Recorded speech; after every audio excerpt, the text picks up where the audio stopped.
চাঁপাইনবাবগঞ্জ বাংলাদেশ ভারত সীমান্তে মৃত পাতিয়া নদীর উন্মুক্ত স্থানে কাঁটাতারের বেড়া তৈরি করছে বিএসএফ।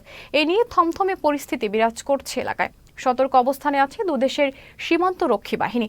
চাঁপাইনবাবগঞ্জ জেলার শিবগঞ্জের বিনোদপুর ইউনিয়নের বিশ্বনাথপুর এবং ভারতের পশ্চিমবঙ্গের মালদা জেলার বৈষ্ণবনগর থানার সুখদেবপুর সীমান্তবর্তী এলাকায় এই বেড়া তৈরি করা হচ্ছে বলে জানায় বিজিবি মহানন্দা ব্যাটালিয়নের অধিনায়ক লেফটেন্যান্ট কর্নেল গোলাম কিবরিয়া জানান, সীমান্ত এলাকায় বাড়তি সতর্ক অবস্থান ও সীমান্তে টহল জোরদার করা হয়েছে।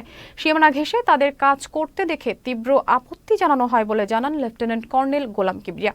এই ঘটনায় সীমান্তবর্তী দুই দেশের জনসাধারণের মাঝে উত্তেজনা বিরাজ করছে। আমাদের বিজিবি সজাগ আছে, এখানে কোনো তাদের সাথে কম্প্রোমাইজ হবে না।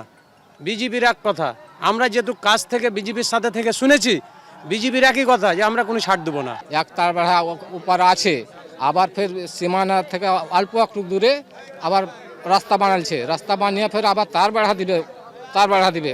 তার জন্যে আমাদের পাবলিকের জমির ক্ষেত্রে আসতে সমস্যা হবে, তার জন্য পাবলিকে বাধা দিয়েছে। যেটা ভারতের সীমান্ত আছে, এখান থেকে তারা আন্তর্জাতিক নিয়ম লঙ্ঘন করে 150 গজের ভিতরে একটা রাস্তা প্রতিস্থাপন করেছে। এর আগে হচ্ছে যে আমাদের দেশের প্রধানমন্ত্রী কোনো প্রতিবাদ জানায়নি।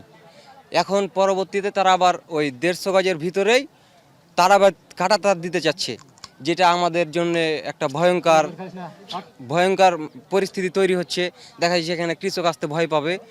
তো এইখানে তার বেড়া প্রতিস্থাপনের বিপরীতে আমরা সহ আমাদের এলাকার সব কৃষকেরা এটার প্রতিবাদ জানিয়েছি।